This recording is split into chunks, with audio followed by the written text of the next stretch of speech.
ทุกคนเห็นแล้วหรือบ่เพราะปัจจุบันนี้เจบ่ลาวพยายามไปสอดส่องหา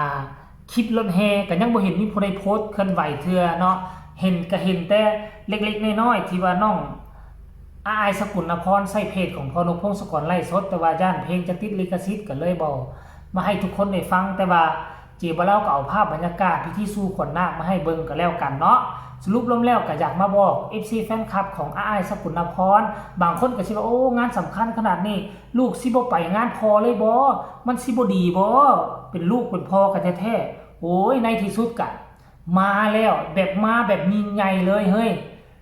รถแห่พุ่นน่ะรถแห่จัดเต็มที่เลยป้าอยากเห็นภาพบรรยากาศตอนที่เขาเจ้าเต้นอยู่หน้ารถแห่ละอายสกุลนพรกับพนกพงศกรขึ้นอยู่ทั้งรถแห่ห้องอยากเห็นภาพมุมกล้องตัวนี้เดี๋ยวจบคลิปนี้ละเจบ่ลาวสิไปติดตามอย่างใกล้ชิดอีกเทื่อนึงก็แล้วกันนอกจากเก็บภาพบรรยากาศเรื่องราวดีๆงานบุญครั้งยิ่งใหญ่สำหรับครอบครัวของสกุลนพร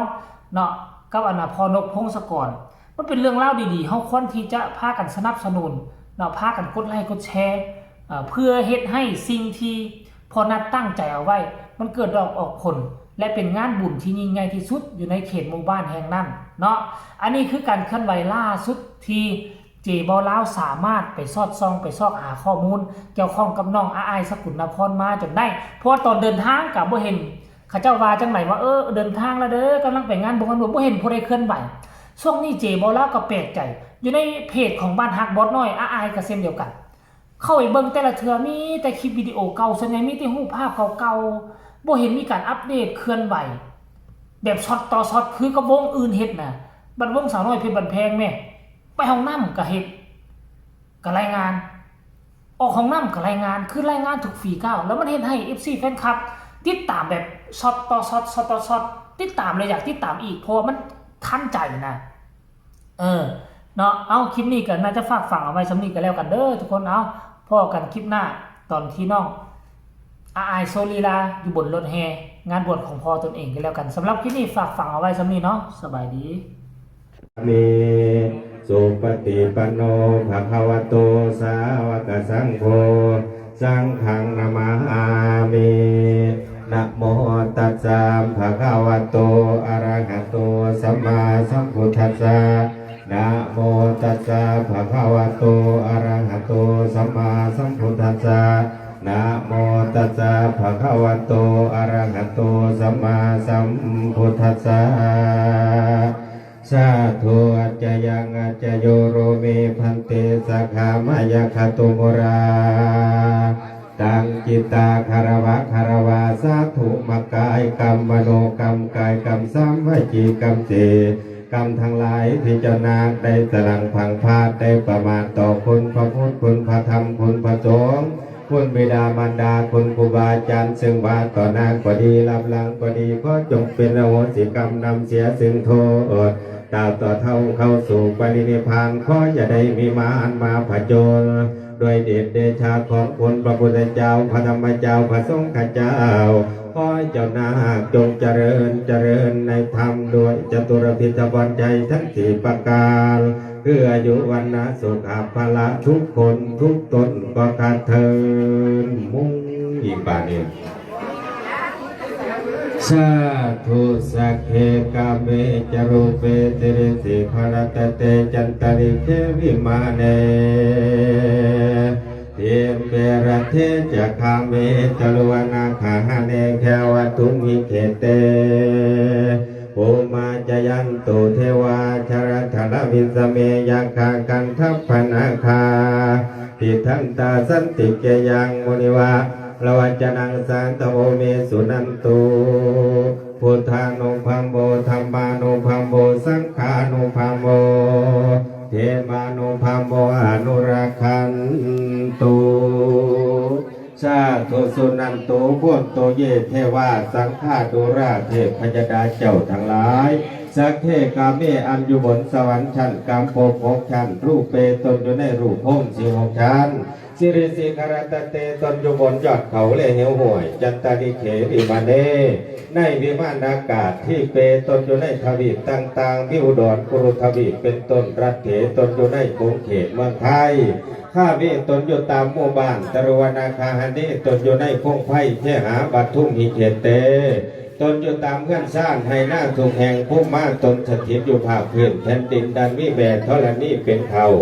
สารธารวิสเมตนอยู่ในแม่น้ำและฟังสมุทรยาขาขันทัพพนาคาขออัญเชิญทั้งท้าวเวสสุวรรณผู้เป็นราชาของอยากพ้นท่านพญานาคเสียงลูกเอ๋ยใจมา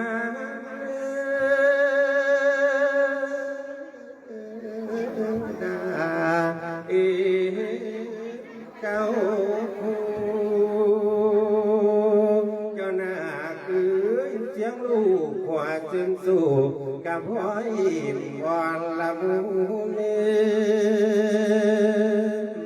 ทบทวนมาตั้งแต่ปุ่นอดีตเก่าดอกเก่าหลังตอนเจ้ายังไปแต่เกิดมาคันดูฟัง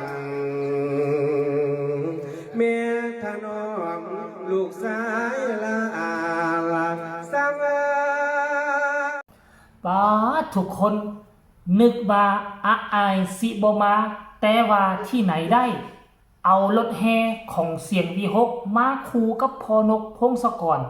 ในงานบวชพอนับพอแท้ๆของน้องอาอายสวัสดีสบายดี FC แฟนคลับของเจเบาลาวทั้งสองฝั่งของมาพบมาพ่อกันอีกแล้วอีกคลิปหนึ่งกันนีบ่มมงานบวชของพอนัดพอแท้ๆของน้องอาอายสกุลนพรเจเบาลาวก็ว่าแล้วว่างานสำคัญขนาดนี้พอนกพงศกรจะเป็นไปได้จังใดสิบ่พากันมาสมพ่อดอกว่ามือเศร้านี่น้องอาอายโพสต์เคลื่อนไหวว่ามื้อนี้มี2งานเด้อว่าซั่นแล่นไปทั้ง2งานทั้งงานนู้นเพิ่นก็บอกว่าสู้ๆก็บ่ได้บอกได้ว่างานแรกเป็นงานหยังสรุปแล้วมื้อนี้งานต้นสวยแล้วเป็นงานบวชของพ่อตนเองมื้อแรกนี่ก็เป็นอีกงานนึงของวงใหญ่น่าจะเป็นอลังการโชว์บ่ท่านผู้ชมโอ้โหจัดหนักจัดเต็มลูกหมออันน่ะเป็นพ่อของหมอลำแท้ๆเว้ยงานบวชยิ่งใหญ่ขนาดนี้บวชตั้งว่า4คนจะเป็นไปได้จังใดสิบ่เอาดนตรีมาจะเป็นไปได้แนวใดสิบ่เอารถแห่มาเจอพอนกพงศกรพอคนที่2จัดให้แจ่มๆเลยเอารถแห่ให้เนี่ยบ่พอมาห้องด้วยตนเองพร้อมกับเอาลูกสาวอาอายสกุลนพรขึ้นเวทีมานั่งคู่กันตอนนี้กำลังมวนกำลังมันรายละเอียดอยากให้ทุกคนไปเบิ่งคลิปนี้สากลวินาทีทำพิธีการบวชให้การสู้ขวัญนาคท่านผู้ชมอยากให้ทุกคนไปเบิ่งภาพบรรยากาศพิธีการสู้ขวัญนาคก่อนเนาะโอ้ยมีการก้มกราบมีการนั่นต่างๆแล้วก็ผู้รักผู้ใหญ่ที่สำคัญที่สุดนั่นก็คือยาลำถึงว่าน้องอาอายกับพอนกพงศกรมาบ่ทันตอนส่งพิธีแต่อย่างน้อยๆข้าเจ้ากลับมาเอารถแห่เอาเครื่องเสียงใหญ่มาตูมตามบรรยากาศกำลังคักให้ทุกคนไปชมคลิปนี้แล้วจังมาพ้อกันในช่วงต่อไปไปชมมาพ้อมกันเลย